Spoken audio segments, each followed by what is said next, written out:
আজকে এই ভিডিওতে শ্রীমদ্ ভাগবত গীতার কর্মযোগ তৃতীয় অধ্যায়, এই অধ্যায়ের একটা গুরুত্বপূর্ণ শ্লোক, যে শ্লোকটির মধ্যে আমাদের মনের মধ্যে যে সমস্ত প্রশ্নগুলি প্রত্যেক দিন উত্তর খুঁজে বেড়ায়, প্রত্যেক সমস্যার সমাধান খুঁজে বেড়ায়, তার সমাধানস্বরূপ তার উত্তর ভগবান শ্রীকৃষ্ণ সমস্ত মানুষের উদ্দেশ্যে, সমস্ত পৃথিবীর ভক্ত হোক বা অভক্ত হোক, সমস্ত জীবের জন্যই এই শ্লোকের মধ্যে উত্তর বা সমাধান বলে গেছেন। সেই শ্লোকটি হচ্ছে কর্মযোগ তৃতীয় অধ্যায়। শ্রীমদ্ ভগবদ্গীতার এই অধ্যায় কর্মের উপর ভিত্তি করে এই অধ্যায়টি, এই অধ্যায়ের একটা গুরুত্বপূর্ণ শ্লোক 10 নম্বর শ্লোক। সহযজ্ঞা প্রজাশিষ্টা পুরো বাঁচ প্রজাপতি অনেন পোষবিশ্বস্য অধমেশ্য বহশিষ্টা কামধুক।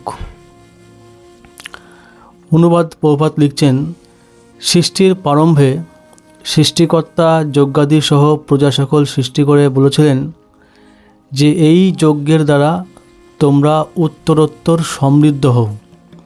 এই যজ্ঞ তোমাদের সমস্ত অভীষ্ট পূর্ণ করবে। মানে একটা মনুষ্য জীবনের সার্থকতা পাওয়ার জন্য যা যা আমাদের ইচ্ছা আকাঙ্ক্ষা অভীষ্ট থাকে, সেই সমস্ত অভীষ্ট এই যজ্ঞের মাধ্যমে পূর্ণ হতে পারে।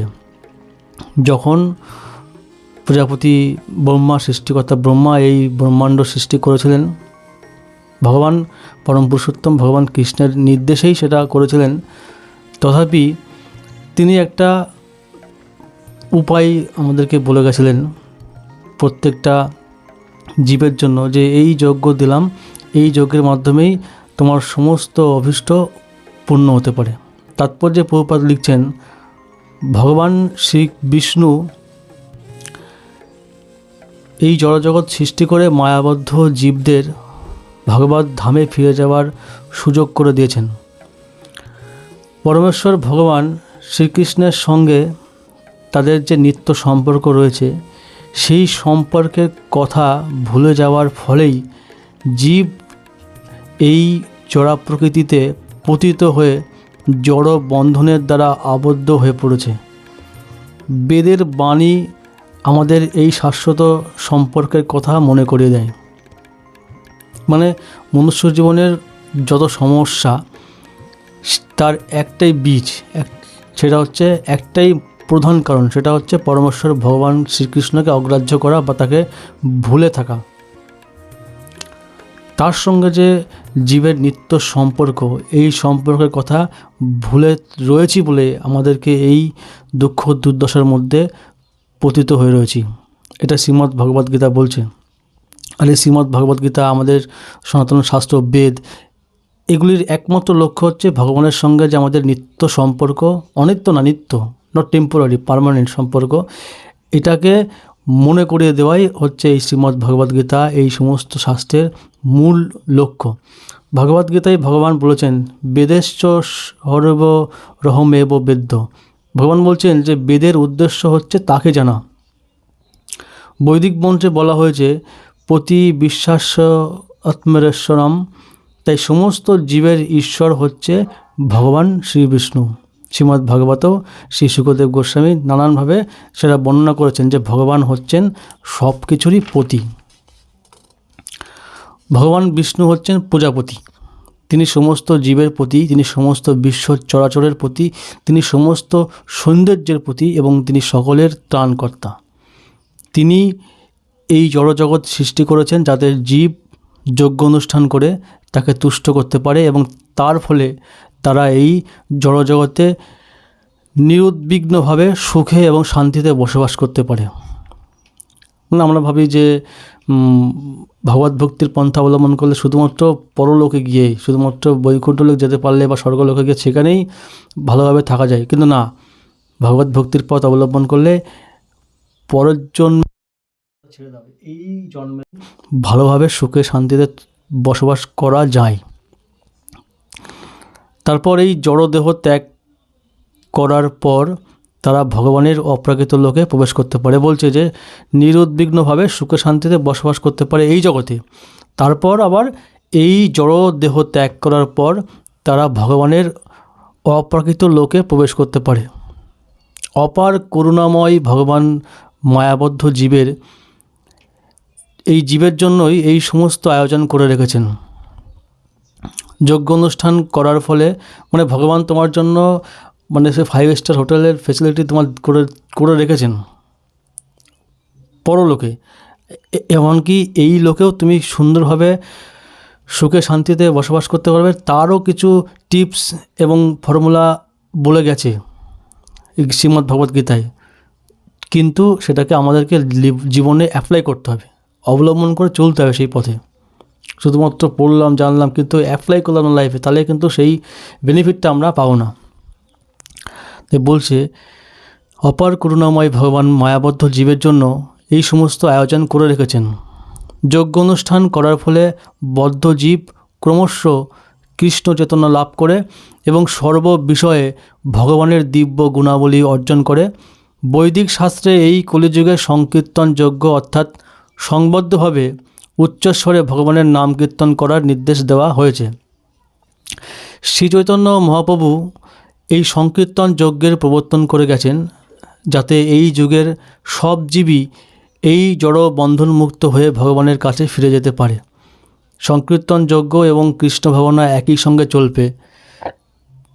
কলিযুগে শ্রীচৈতন্য মহাপ্রভুর অবতরণ করে মানে ভগবান কৃষ্ণই চৈতন্য মহাপ্রভু রূপে অবতরণ করে ভগবান শ্রীকৃষ্ণ যে সংকীর্তন যজ্ঞের প্রবর্তন করবেন সেই কথা শ্রীমদ্ ভাগবতেও বলা ছিল।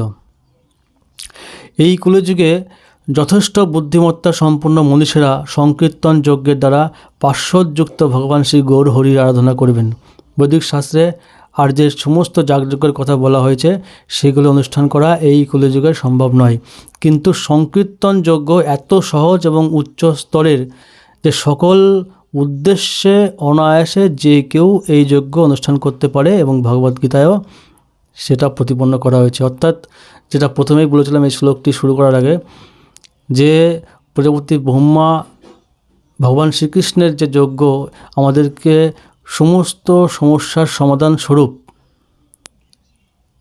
বলা যেতে পারে, যে প্রত্যেকটা মানুষের কর্তব্য স্বরূপ একটি পথ বা কিছু টিপস আমাদেরকে দিয়ে গেছিলেন। সেইটা হচ্ছে যজ্ঞ, নাম সংকীর্তন যজ্ঞ, হরিনাম যজ্ঞ।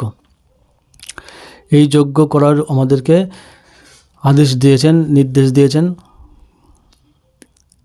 যেটা করলে শুধুমাত্র পরলোক না ইহলোকেও এই বর্তমান পরিস্থিতিতেও সুখে শান্তিতে বসবাস করা যায়।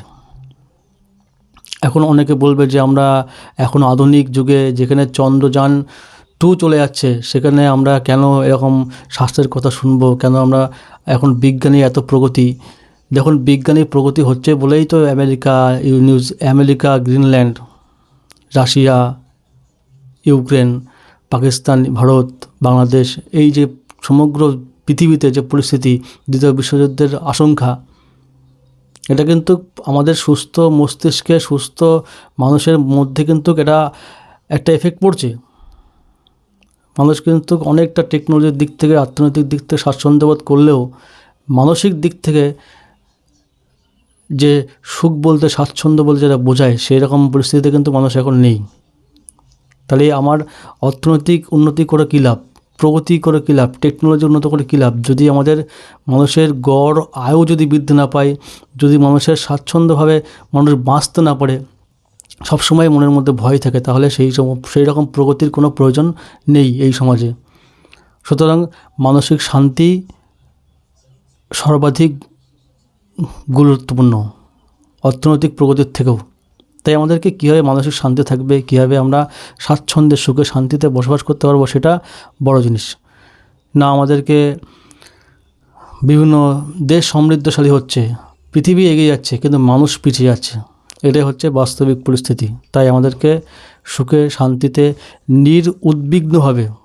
উদ্বিগ্ন মানে সবসময় খবর দেখছি আর চিন্তিত, আর সেই টেনশনটা নিয়ে আমরা ঘুমাচ্ছি সকালে, আবার সেই টেনশনের ছাপ নিয়ে উঠছি, সারাদিন কাজ করছি। মানে যান্ত্রিক এআই চলে এসছে, মানে কি আর্টিফিশিয়াল ইন্টেলিজেন্স, এতটা মানুষের ব্রেনে ঢুকে যাচ্ছে যে মানুষের যে ইন্টেলিজেন্স, রিয়েল ইন্টেলিজেন্স, সেটা আস্তে আস্তে নষ্ট হয়ে যাচ্ছে। কী করছি, কেন করছি, কিছুই জানছি না। অটোমেটিক মেশিন যেরকমভাবে কাজ করে, আমরা মেশিনের মতন সেরকমভাবে কাজ করছি। আমরা যে রোবট নয়, আমরা যে মানুষ, সেটা আস্তে আস্তে ভুলে যাচ্ছি। তো এর সমাধান স্বরূপ আমাদেরকে শ্রীমদ্ ভগবদ্গীতা, আমাদের শাস্ত্র, হিন্দু সনাতন শাস্ত্র, এগুলিকে পড়তে হবে এবং পড়ে সেটাকে লাইফে অ্যাপ্লাই করতে হবে, তবেই সমস্ত সমস্যার সমাধান পাওয়া যাবে। হরে কৃষ্ণ। যদি ভিডিওটি ভালো লেগে থাকে চ্যানেলটি সাবস্ক্রাইব করে আমাদের সঙ্গে যুক্ত থাকবেন এরকম ধরনের ভিডিও প্রতিনিয়ত পেতে। ধন্যবাদ।